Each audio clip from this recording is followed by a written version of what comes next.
Let's go into the jungle. Yay! Just remember where we parked. A slightly abrupt stop as we hit these rocks here. Ooh, the water's quite slimy. That's howler monkeys. This is wild. I've got no idea if it's going to work, but we're going to try it. She's lost. She's definitely lost. I mean, this is great. I'm just being rowed around, punted around. It's like being in Venice. You never quite know what you're going to find around the corner. People who have hand-con sails are laughing at us right now. The Genoa is down, and therefore, that's a win.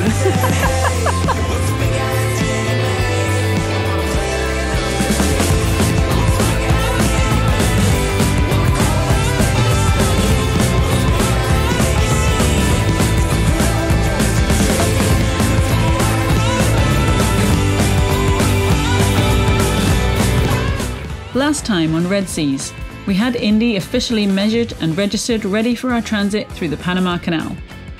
We had to make a mad dash through the dodgy part of town to pay our fee of a few $1,000s in cash, and then we were given our scheduled date to go through, just 6 days away.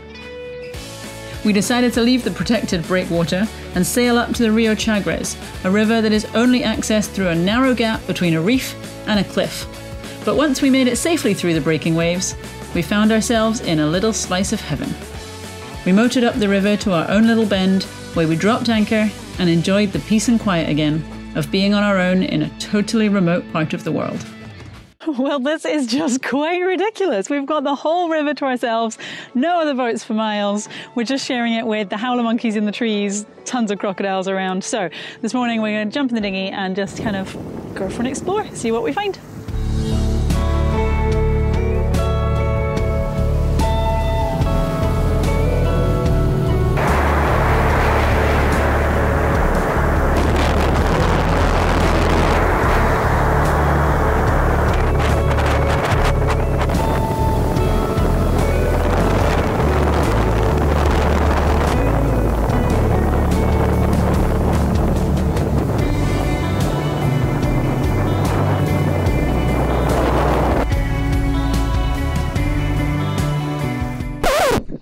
So a slightly abrupt stop as we hit these rocks here. Who would have thought at the bottom of the dam there were boulders? Hopefully the damage isn't permanent to our poor little prop. It was quite a clunk. That's why we have a skeg. We got away with it fine, not even a dent. Not even a dent. Wonderful news. Still got 3 blades on the prop. Sweet! So having hit a rock once, we're now going to actually try and manoeuvre our way through all the rocks, because we think it would be quite cool if we could like beach our dinghy and then go for a little wander, but it is quite hard to navigate because there's just boulders everywhere and they're impossible to see from the surface. But we haven't hit any more yet, so we're going to give it a try. We can always row our way if we need to like lift the outboard, and hopefully the current is not too strong. I think we got this. I'm going to keep going forward for you, or are you good? No, I'll just jump out in here, I think. All right.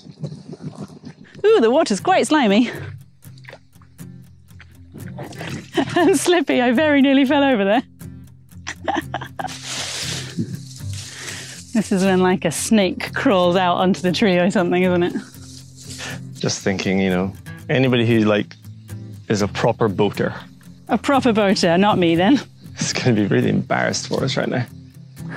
It's fine. Hey, we only ran aground once. And only, well...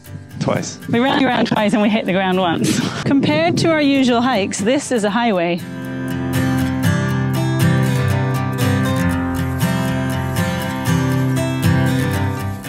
This is so weird because we're like clearly in the middle of a jungle. There's like palm trees and banana leaves and loads of greenery around us, and then you look forward and you're like, oh, there's a massive concrete dam. It's obviously very, very man-made, and it kind of feels like we're walking at the side of a motorway. It's so weird. And there is actually a big giant road at the edge of the forest. So at the side of the motorway, I wasn't very wrong. All right, just remember where we parked, okay? Next to the big tree. We parked next to the big tree and then in through the jungle a little bit. Yeah, I'm definitely going to find my way home. This is very surreal. We've just clambered out of a rainforest.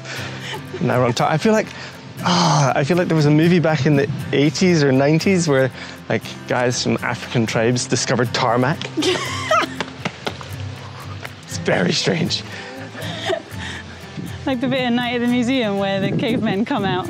And that is the difference in our caliber of movie tastes. For those who don't know, Bryony refuses to watch anything that was made before she was born. Absolutely. Yeah. Silence of the Lambs?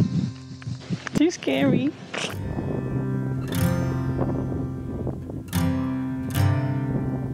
So we've walked all the way up to the dam here, and we can actually see in the locks behind there's a container ship going through right now. So we're going to try and walk up the hill and see if we can see over into the lake and yeah, see what we can see. So it's kind of crazy to think see this big building behind us here? That is actually the power station for the canal. So they built this way back when they were building the locks on this side, the Gatun locks. And basically, yeah, the dam is there as hydroelectric to power the entire system. How cool is that? So that just means that this huge dam was actually built back when they were building the canal, which I find very surreal. Okay, so I know I said that I didn't really know what to expect here as we came up the river, and yeah, it's really cool to see the canal, but for some reason I just wasn't expecting a really lush, well-maintained green farmer's field right next door to it. And then I was like, oh, that's a really lovely sight. And then I sort of thought, I don't know if I've seen a field for like almost 3 years now since we left the UK. And it's quite heartwarming because I grew up in the countryside on a farm and it makes me feel like I'm at home again. So the girl at the farm. Who knew that we'd come to the Panama Canal and I'd be like, oh yeah, feels like home. She's looking for the sheep and the heifers. We did have a little stream at the bottom of the garden. Was it called the Panama Canal? This is wild. So we are, what is it, 85 feet? Yeah. Which I don't even know what that is in meters because they only write it in feet everywhere I've seen it. But yeah, 85 feet up from sea level. So Indy is currently 85 feet below us, which is like twice her mast, I think. Bigger than our mast. And then this is Gatun Lake, which is the world's largest man-made lake. And you can tell because that's a tanker. 3 of them plus the one that just came in. That's so weird. Nuts. And then once they come through, I think Panama City is basically that way. So you've got to go through and navigate between all these little islands that are in here, which I guess used to be hills. I don't really know. And then you pop out on the Pacific. Actually, that was an option for us. They did offer us a tug. I remember that. And the guy who, what was his name? Antonio, who came to measure us, was like, yeah, so you could do a tugboat. Pretty much, yeah, just don't do it. Or you could tie up to the wall. Don't. And so I don't know which one we're going to be yet. We're probably going to be what's called a nest. And we'll talk about that when we come to do it. But it basically means we're just between 2 monohulls. Yeah. If not, we'll be on our own, which means tons more work because we actually have to be more careful and we don't have what I've been jokingly calling fenders, which are boats on each side of us. So, yeah, I don't know. I'm getting a bit freaked out by it, to be honest.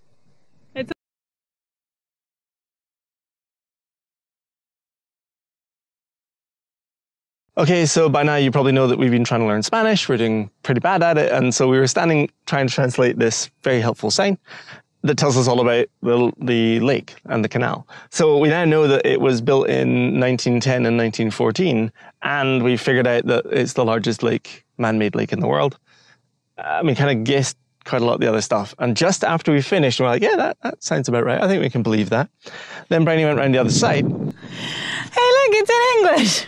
We weren't actually too far away. It was built between 1910 and 1914. Cool. And it is...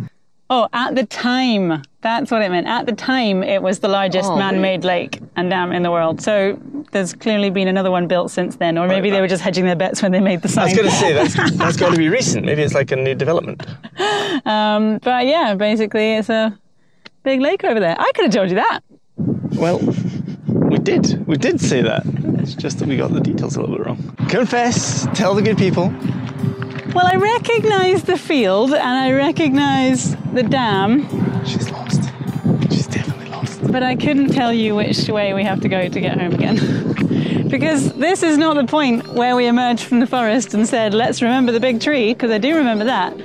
This is just a series of roads, and I was like, do we sneak behind the fence at the dam to get back down that way? But I think you'd tell me off if I tried that. Do you need to walk this entire route backwards? No, I'm just going to walk like half a step behind you.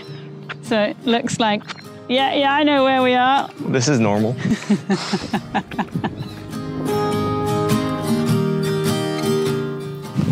Has there ever been a better metaphor for Bryony's hikes? Haha, found the tree. I am the winner. Find it all on your own, did you? Yes, absolutely, definitely. Yes. Let's go into the jungle. Yay!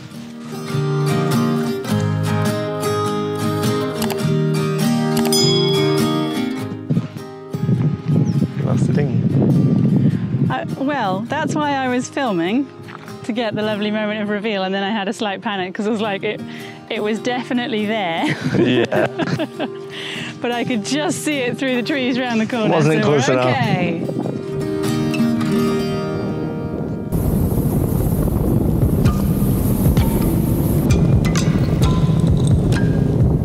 So on our way back to Indy, there's all these little tiny tributary rivers, so we're just gonna like see if we can fit in one. We can definitely hear animals in there, so I'm hoping that we might see some, I don't know, monkeys or birds or cool stuff. I don't want to see a crocodile though. I can't guarantee you're... Take me up the one that's not Crocodile River. Oh,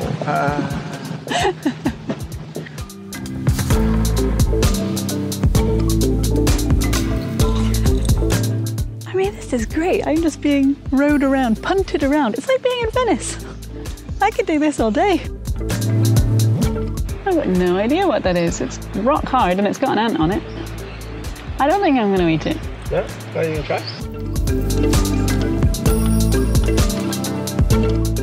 As soon as you turn the engine off, it's so quiet and still in here. Like, the river is, I mean, the river's super calm anyway, but the water is just like glass and we're just gliding along. You can hear every single bird, the rustle of the wind in the trees. It's amazing.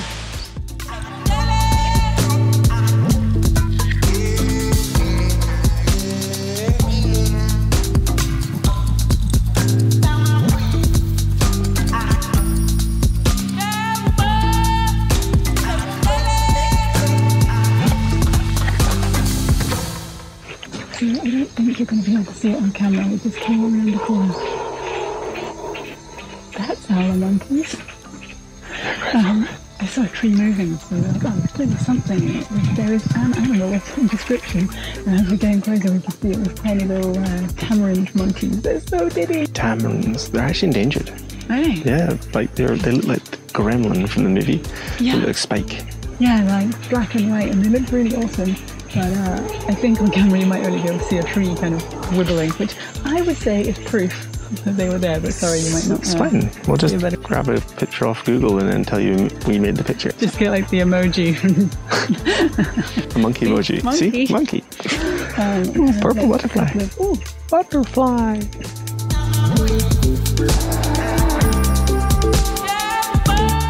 Yeah, I know, like a couple of chickens flying into the field as well. They look so fun. Flying bananas. They totally are, and I'm learning that from when I saw flamingos for the first time, and probably when I saw dolphins as well. Animals in general, like, they just need to be smaller in the wild than I would expect. I thought pigeons were going to be like the size of a macaw, like half the size of a child, but they're really goody. Okay, I'm going to see if I can get these howlers to come in because a while back we did a little walk with a guy called John David, and he seemed to do this instant work.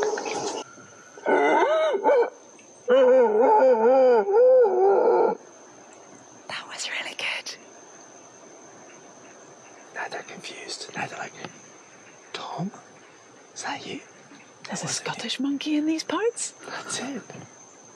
That's one of those export howlers. They're really confused.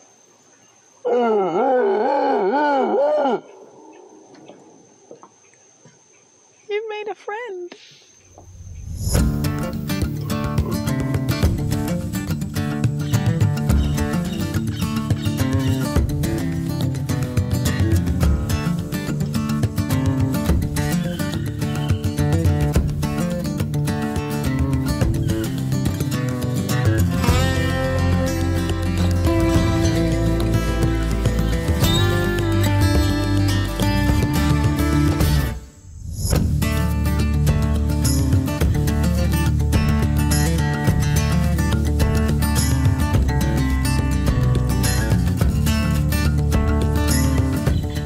So this river is a total maze, but we're going to try and find our way back out again. I'm just loving it though. I feel like we could explore this place for weeks. It's just like, you never quite know what you're going to find around the corner. We keep thinking we're going to run aground and then just sort of squeezing past a tree or something. It's fun. So far so good, yeah. It's insane, like, and it's not like a tourist attraction. This is just a jungle river. Yeah. It's nuts.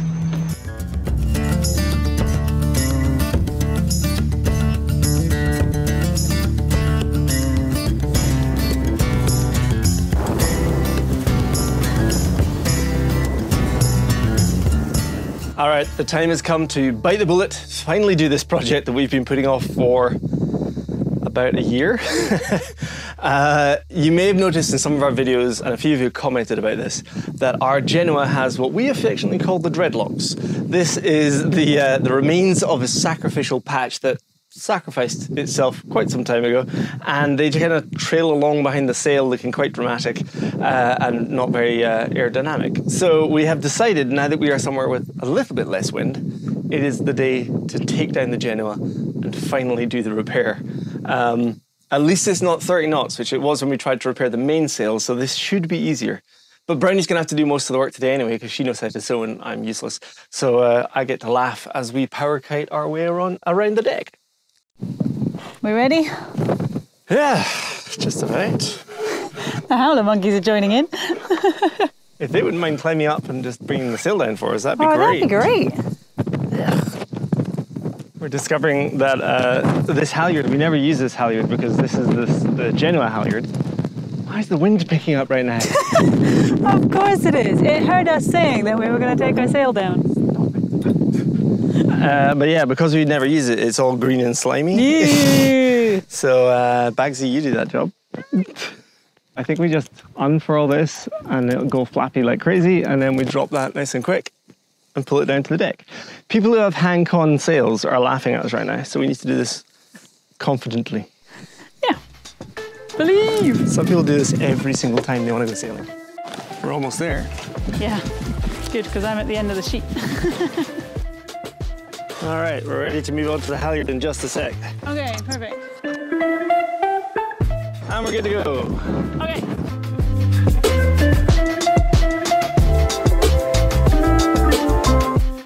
Keep going.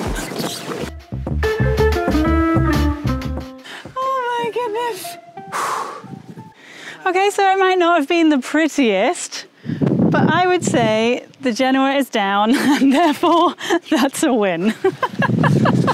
Counts as victory. And we'll sort of know what to do for next time, I guess. How's it looking? It's looking all right. The top's a little bit unhappy, but that's okay. Yeah, we'll see what we can do.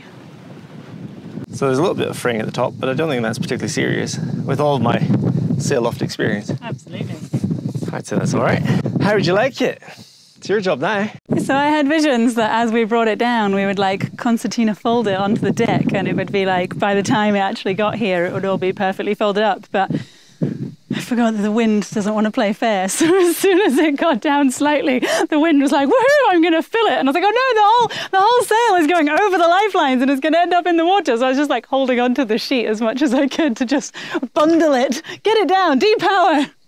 Halyard. It's all about the halyard. All right, now there's this mess. There you go. Your problem. Again, what do you want to do with it? Thanks. So I have this idea that normally I would sew on the cockpit table, and we've got quite a sizable cockpit, so for big projects it's quite handy, but the sail is absolutely massive. However, I've heard of somebody setting up their kind of onboard sail loft using these front hatches which go down into the cabins. So if I open up this hatch and stand on the bed, and then have the sail out here on the trampolines and somehow balance the sail right on the deck, then it might be a sort of like sit-in proper sail loft floor. I've got no idea if it's going to work, but we're going to try it. These are the dreadlocks. And actually, the other side's not too bad, but this side is the side that's really unhappy. Yeah, one side is looking okay, but this side definitely needs some attention. So... But they did their job. They did. They sacrificed, and the sail is fine, which is great. Yeah. So yeah, we just need to decide what we're doing to protect it moving forward.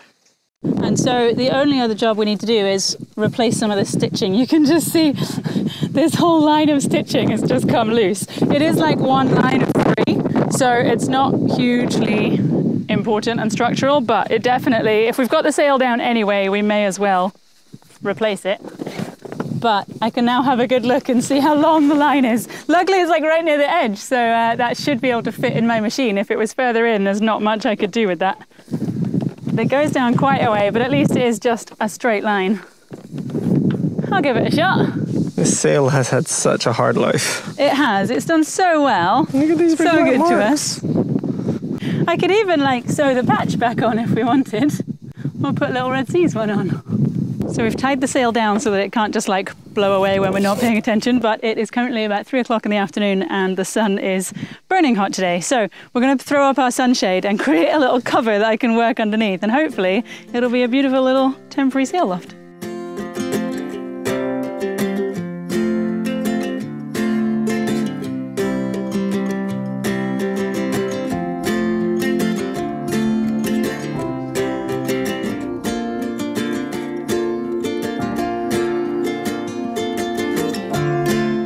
They could employ us here to replace the sign. Hello!